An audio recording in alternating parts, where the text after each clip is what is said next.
Dieu nous surprend toujours. C'est de cette manière que j'ai reçu ma très petite expérience à la suite du Christ, des débuts jusqu'à ce jour.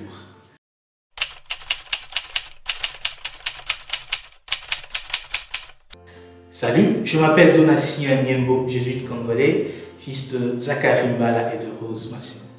Je voudrais vous partager ma petite histoire à la suite du Christ. En fait, il s'agit d'une longue histoire qui a commencé dans ma petite enfance, disons, un désir nourri au fil du temps.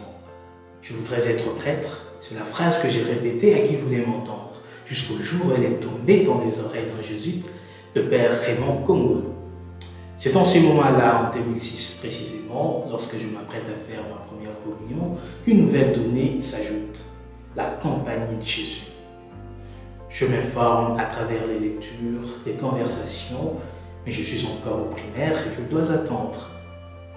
Quelques années après, je croise d'autres jeunes de Kinshasa qui, comme moi, nourrissent le désir de suivre le Christ dans la compagnie de Jésus. Avec eux, nous formons un groupe de candidats et nous nous retrouverons chaque mois pour une recollection au collège Boboto avec le frère Mayouma. Pendant ce temps, je me fais accompagner par un autre jésuite, le père Niembo, Jean Niembo, et ensuite le père Johan Alari.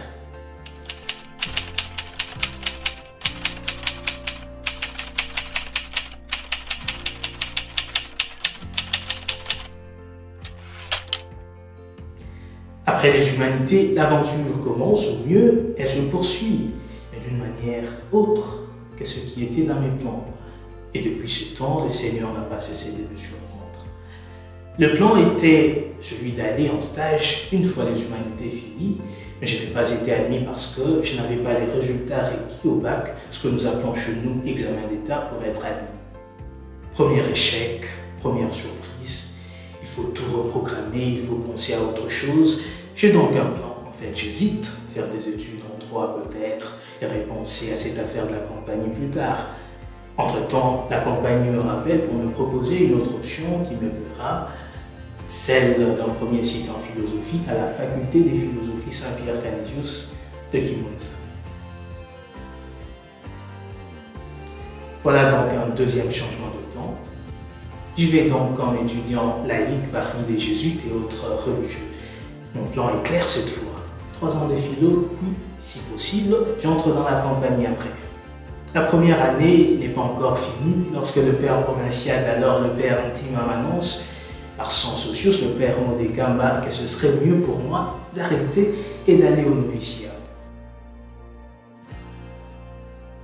Oublions donc la philosophie pour un temps, je la retrouverai 3 ans plus tard, après une année de stage au collège Monsomi à Kinshasa, Ndjili, et 2 ans de noviciat qui sont tout. Vous comprenez donc que je ne suis pas allé au noviciat directement après mon année de philo à Kimwenza comme annoncé, parce qu'entre-temps, il y a eu un nouveau provincial, le père Minaku, qui a estimé qu'une année de stage serait bénéfique pour moi. Et il avait raison. Le stage fini, est venu le noviciat qui est véritablement une école du cœur.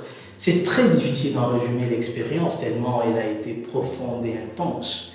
Au travers des exercices spirituels et Saint Ignace de Loyola, le Seigneur m'a appris à le connaître petit à petit.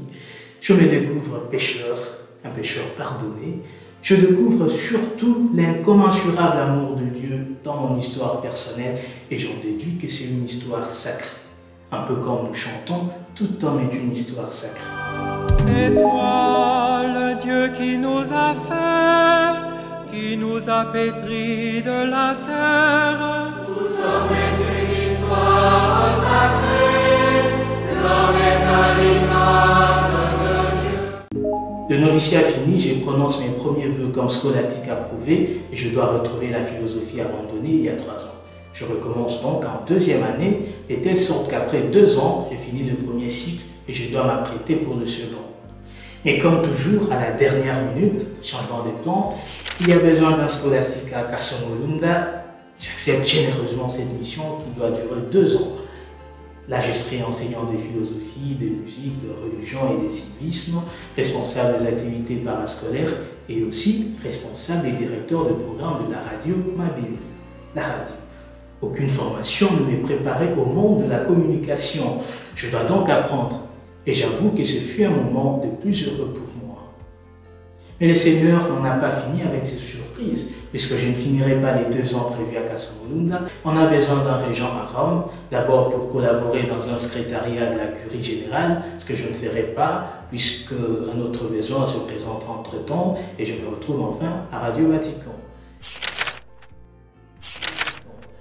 Voilà comment le Seigneur m'a guidé à travers des chemins sinueux. On y apprend beaucoup. D'abord, qu'en dehors de Dieu, il n'y a rien d'absolu. Ensuite, dans le choix que nous opérons et dans le plan que nous élaborons pour nos vies, il faudrait un peu de liberté intérieure pour se laisser mener par le Seigneur partout où il veut et de la manière qui lui plaît. Et vous, êtes-vous prêt à vous laisser surprendre par le Seigneur, à le suivre où il vous voudra, peut-être dans le mariage, peut-être dans la vie religieuse, pourquoi pas la vie religieuse dans la compagnie de Jésus? Que le Seigneur nous accorde la grâce de nous laisser faire par lui.